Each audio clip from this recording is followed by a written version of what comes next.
So, I own an Oculus Quest 2.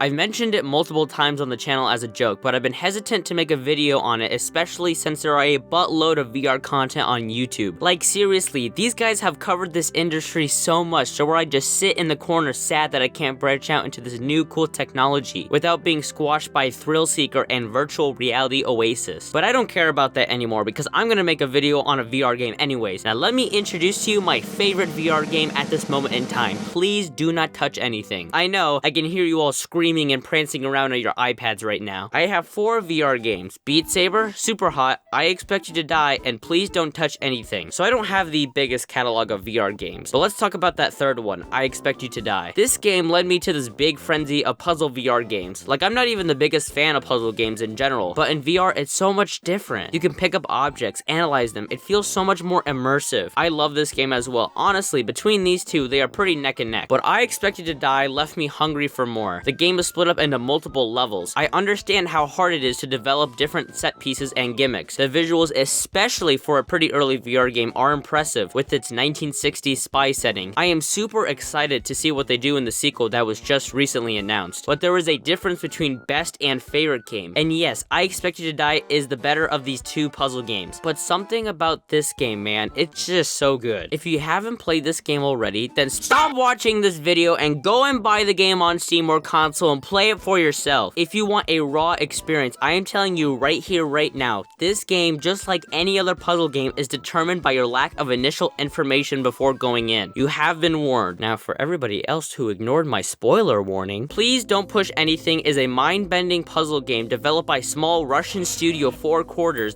that tests players immensely on their observation and problem-solving skills. You're going to have to believe me when I say that this game is really, really hard. If you are really good at puzzles, then I guess you could blow through this game in just a couple of hours, but you have to be a literal mathematician or rocket scientist to just say this game is a breeze. For myself and many others, there will be points in the game where you just stare at the same things for 10, 20, 30 minutes and beyond and simply think. Patience is key in this game, and if you don't have that kind of patience, then boy oh boy, disappointment coming your way. But I personally don't mind the slower pace the game takes. It's hard for people to really excel at this game for the simple reason that you get 0 tutorials. A random guy says, I have to go to the bathroom, wait here, and that's it. No context of why you're in this room, nothing. And I'm confident when I say that everything you need to solve every puzzle is in this room. Yes, just one room. I Expect You to Die had multiple escape room type puzzles with different levels, and after you solve one clue, you move on to another. But here, the room is constantly evolving and different clues and puzzles overlap with each other, which for some, they complain about the complexity of the game and how it's too much for them. But now look at it from a game design standpoint. This must have been a pain to playtest and put together. Having every clue be right in front of your eyes while also being cryptic is hard because as a developer, you design it all and already know what and where the right answer is. When you first boot up the game, you'll probably look around and say to yourself, I am overwhelmed. There are numbers, panels, and machines everywhere around you, but that's the whole point of the game. It's up to you to decipher everything around you and what it means. Oh crap, who left my social security number on the wall? Because even though you might see a set of numbers and say, that looks pretty important, you're not always going to know where to put those numbers in. And so one by one, these different clues can come together to get an ending. And yes, I said an ending, because this game has 30 different endings, which will take so much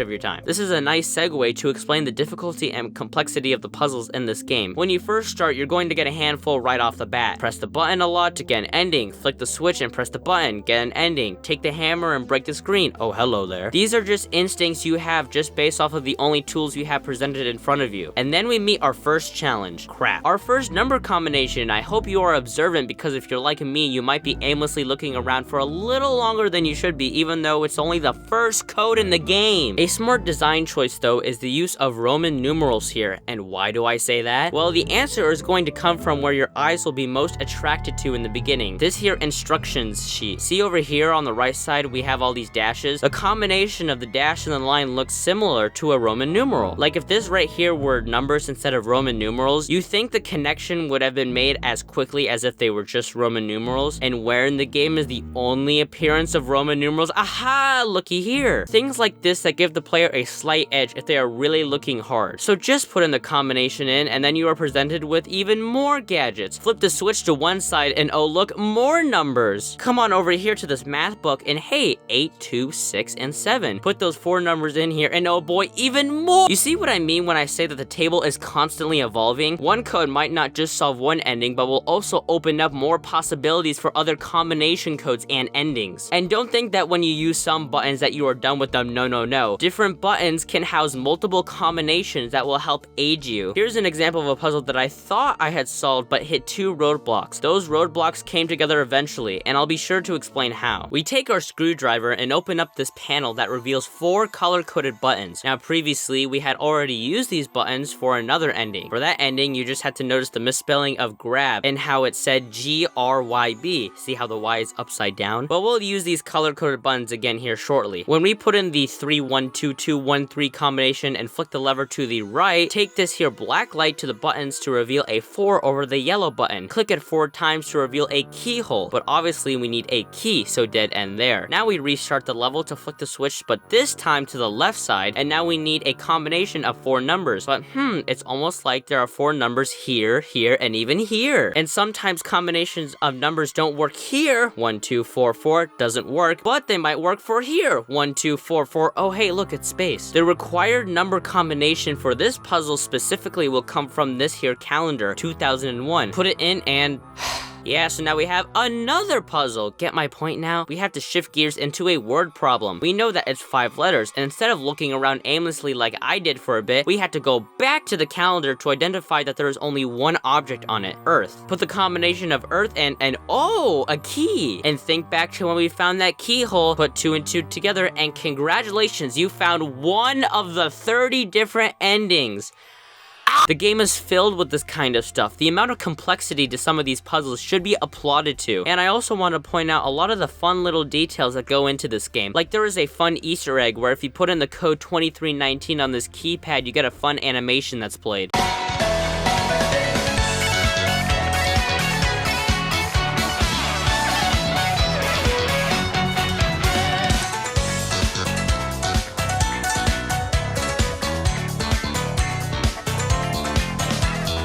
Okay, can we just stop with this stupid color or color war? Literally both of them are correct and it's just causing chaos. It's color though. Nope, it's color.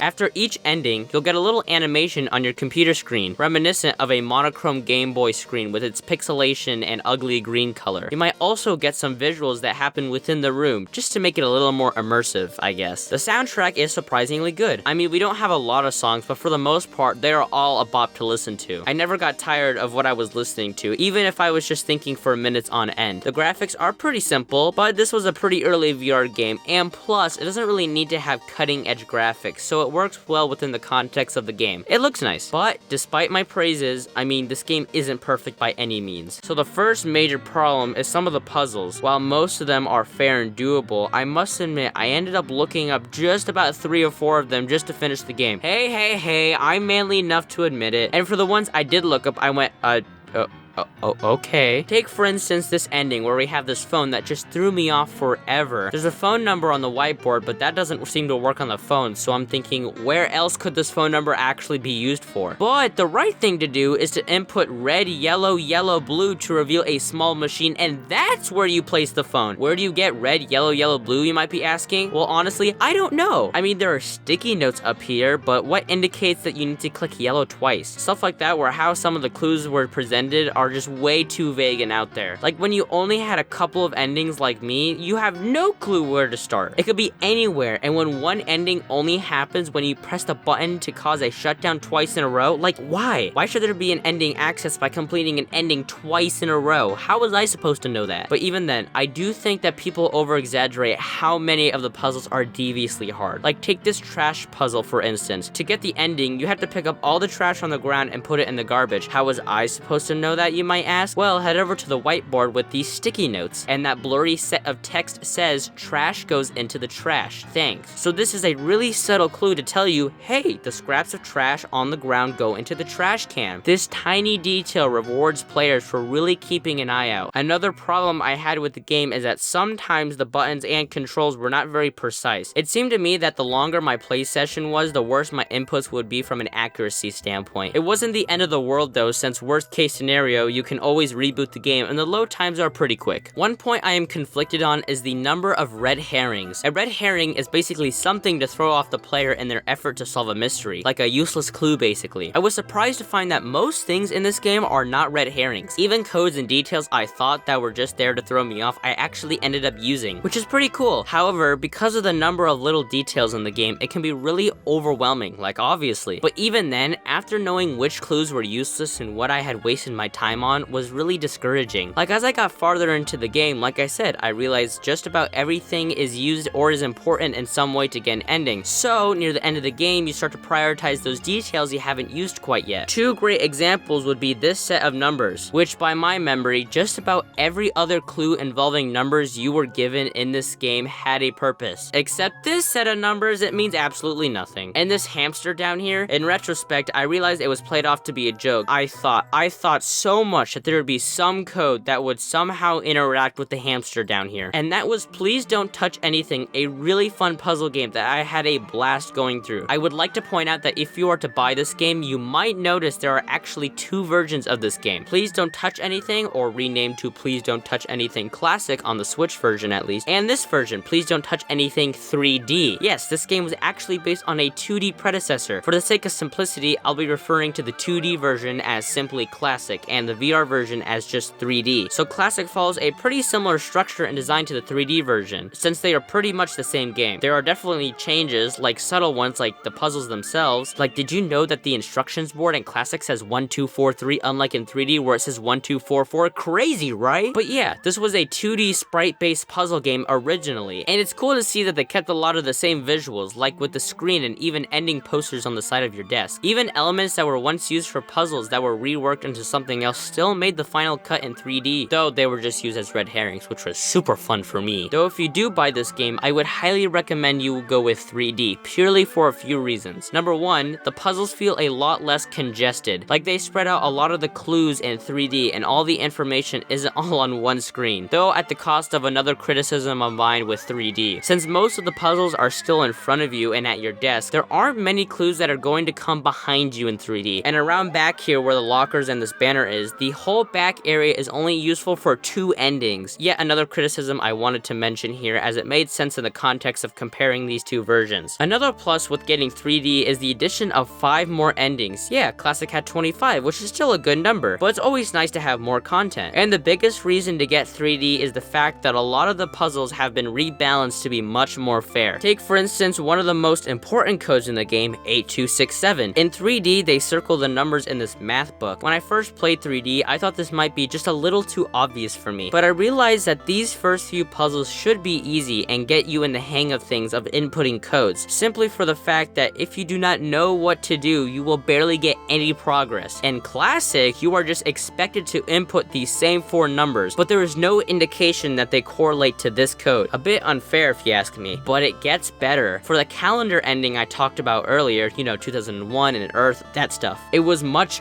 harder in Classic. To get 2001, you had to look at these numbers and deduce that the second number to the right of the first number is the indication of the position that number is in. So this 2 is next to a 1, so that means the 2 is in the first position. Numbers 2 and 3 are next to a 0, which means 0 is in position 2 and 3. And finally, there is a 1 and a 4, so 1 is the 4th position. And boom, that's how you get 2001. If that isn't some kind of Matrix 1000 IQ thinking right there, then I don't know what is. Purely for for the reason alone do I think 3D is the better version. Some puzzles have been rebalanced, the game has nice 3D visuals, and everything is much more spaced out for you. But Danerade, I hear you saying, what? I don't have a virtual reality headset. Well, that doesn't matter since you can play the game without it, and you basically get the same experience, just without being able to walk around in it and such, and touch objects. So if this game sounds interesting to you, and you'd like to tackle some really challenging puzzles, then pick it up on Steam or any other console platform. I'll leave a link in the description to both the Steam links for 3D and Classic. And as a fun little send-off, you can still play what I can call the prototype of the game that is left up on the developer's website. By this time, they didn't even have a finalized name and considered calling it Second Thought. Pretty cool, isn't it? I'll also be leaving this in the description as well. Take care, everybody, and I'll see you in the next video.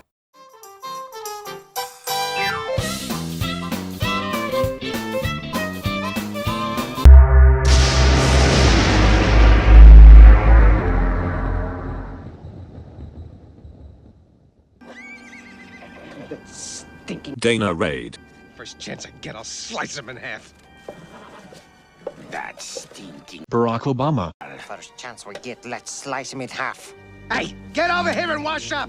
It's bad enough to have to look at you without having to smell you. Come, we do it now. No witnesses. Ow! What is this? So help me, I'll sue whoever runs this well. A lamp. Well, it might be worth a few shekels once it's cleaned up. It will be of little use to you. Barack Obama. Except to light your way in the Valley of the Dead. It is bewitched!